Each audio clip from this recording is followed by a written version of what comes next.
How do you hide something from the world's greatest detective? It's actually rather easy. You stick it right in front of them, right under their nose, and just wait. Amphoreus has undoubtedly seen a large number of reveals throughout our time here. The Titans were revealed to be past heroes, the world turned out to be fake, and even the factions aren't all they appear to be. Amongst all these unraveling secrets, a certain individual has managed to hide in plain sight. Someone that I, for one, brushed off as nothing more than an administrator. But in the recent 3.5 story, the truth behind Lygus was revealed. Their true identity turning out to be one of the biggest reveals Amphoreus has seen thus far. So in this video, we are going to go over who they are, the motivations behind their actions, and discuss how they might impact the future of Star Rail. Before we get into that, if you want to see more Honkai Star Rail content, do consider subscribing to the channel. As you might have guessed, this video will have major spoilers related to the 3.5 Trailblaze quest. So if you haven't completed it yet, consider this your obligatory spoiler warning. Throughout most of Amphoreus, Lygus has appeared as nothing more than an administrator, an observer bound to the scepter and seemingly forced to act according to its will. He seemed like a fanatic, or at the very least, someone who has gone off the deep end due to being coerced into administrating this experiment.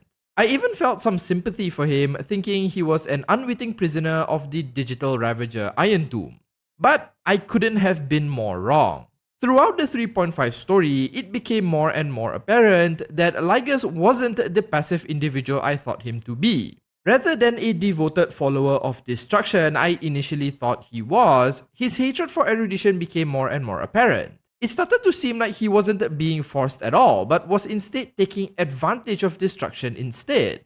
Like a wolf in sheep's clothing, he was hiding in plain sight, and at the very end, revealed himself to not only be a member of the Genius Society, but its very first genius. To everyone's shock, the Theoros of Amphoreus turned out to be Zandar Kuwabara, or at least a part of him. More on that later.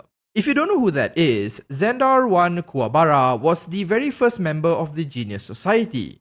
Most who are invited to join the society are extended an invitation after they have contributed something significant to the world of science and knowledge. This might then make you wonder what Zandar did to not only receive an invite but practically start this club of geniuses. Well, to put it simply, he created Nous. Yes, the literal eon of erudition was created by Zandar. Now, he didn't outright create the eon or the path of erudition, but rather the computer that would become the god. Zandar, in an attempt to seek out answers about the universe, created an astral supercomputer to carry out computations and simulations. This very supercomputer is what eventually ascends into the god of erudition. But creating a god isn't Zandar's only contributions. He also proposed a hypothesis that attempted to explain the very structure and boundaries of the universe itself, a theory referred to as the cosmic tree theory. If you're familiar with other Hoyoverse games like Honkai or Genshin Impact, he's talking about the imaginary tree, often mentioned in those other games. On top of that, Zandar also helped define the very system of godhood that exists within Star Rail today, developing the concepts of the paths, eons, and the Primordial. What makes all this even more amazing is that Zandar achieved all this such a long time ago that it's considered ancient knowledge by the current timeline of the story. To put it simply, Zandar was a genius among geniuses and was so far ahead of his time that he might as well have ascended to godhood himself. Now, given his background and contributions, you might then wonder why he is on Amphoreus trying to destroy the very thing he created. As you know, his persona of Lygus has been carrying out the Amphoreus simulation in an attempt to destroy the path of erudition along with its eon. The reason he is doing this is rather simple. From his own observations, Zandar realized that the paths and eons function almost as gatekeepers. The existence of these gods define and constrain what the universe accepts as truth.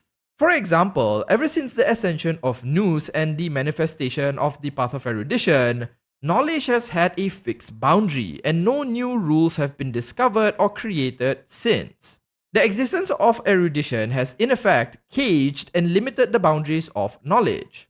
In a sense, Nous has plotted out how knowledge should develop, and everything else outside of that is considered pointless or irrelevant. As far as Zandar is concerned, this limits the potential for discovery humanity is now capable of. In Zandar's own words, erudition tried to define the known and to seal off all other possibilities.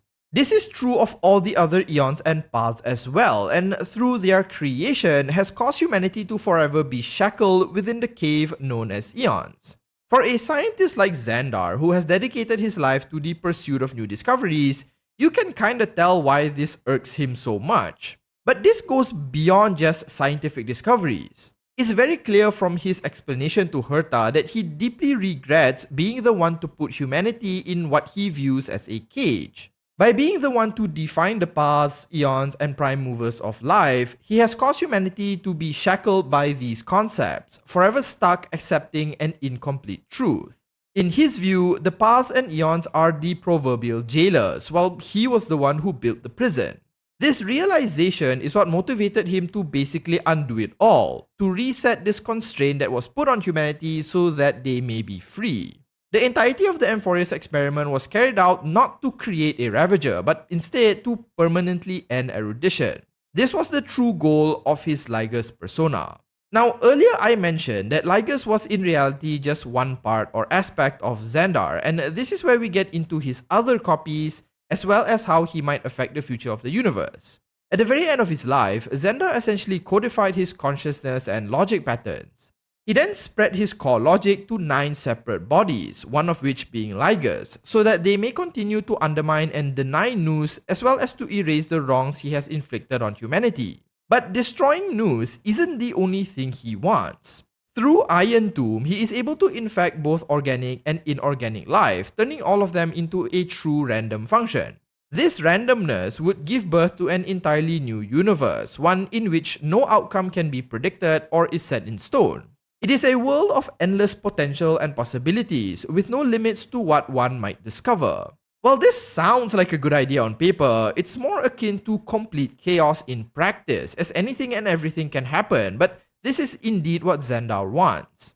Throughout his little speech, we also get a glimpse into the type of person Zandar is. He mentions that, as Kaslana once stated, destruction is not the process, but the outcome, and goes on to say that the value of any formula resides only in its answer.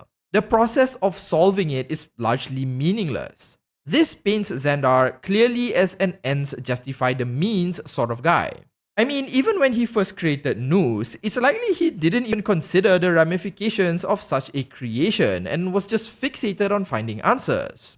Over the millennia, it seems this hasn't changed, as even now he is fixated on undoing the mistakes of his past regardless of the damage he causes. Like any tortured genius, once he hyperfixates on a problem, he would be too preoccupied with whether he can solve it rather than if he should. It is this very thought process that makes me believe that if he were to succeed on amphoreus, he won't just stop at erudition and might set his sights on the other paths and eons. This is how the 8 other bodies Zandar has created will heavily impact the future of Star Rail's universe. Now, by his own admission, each of his other bodies contains a copy of his logic core and are all focusing on taking down erudition. But given his dislike of the paths and eons in general, I suspect that it's only a matter of time before he will move on to dismantling the other paths as well. During our fight with him, he makes this evidently clear.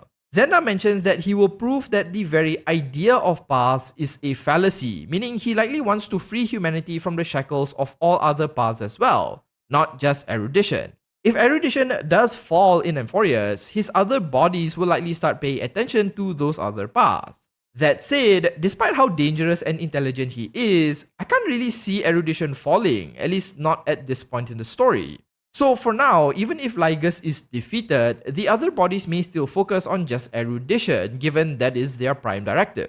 It might be some time before he sets his sights on those other paths, but make no mistake, he will eventually go after them in the future. What I think might be interesting is that there is a possibility that he is already involved with these other paths. I mean, who exactly gave Luocha and Jingliu the divine body of Tazaronth to use as a weapon against Yaosha? And who exactly killed Akavili? Perhaps it was one of Zandar's other bodies. But that's not something I can confirm at this point, so it's just a speculative guess. In the Deliverer trailer, we do see the Nameless confronting Iron Tomb in a final fight, meaning that at some point, Lygus likely finds a way to break out of his current imprisonment and release Iron Tomb. Of course, the Nameless will likely overcome this problem and defeat Iron Tomb, ensuring the universe stays the same and that Lygus' plan will fail, leaving room for his other bodies to appear in the future.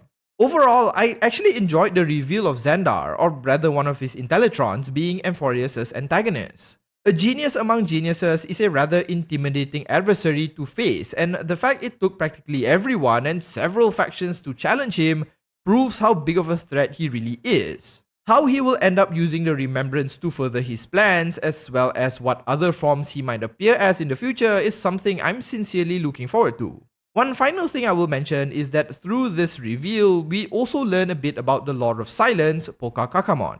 It's somewhat confirmed that they are indeed on Nous' side, and the target of their assassinations are individuals viewed as cancers within erudition. Herta mentions this as, with Zandar's reveal, his other clones might now be on the Lord of Silence's naughty list.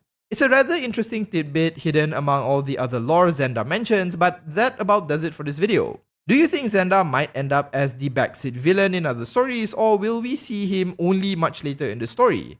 Share your thoughts in the comments. If you found this video entertaining, do consider liking and subscribing to the channel. Thanks so much for watching, and as usual, have a nice day.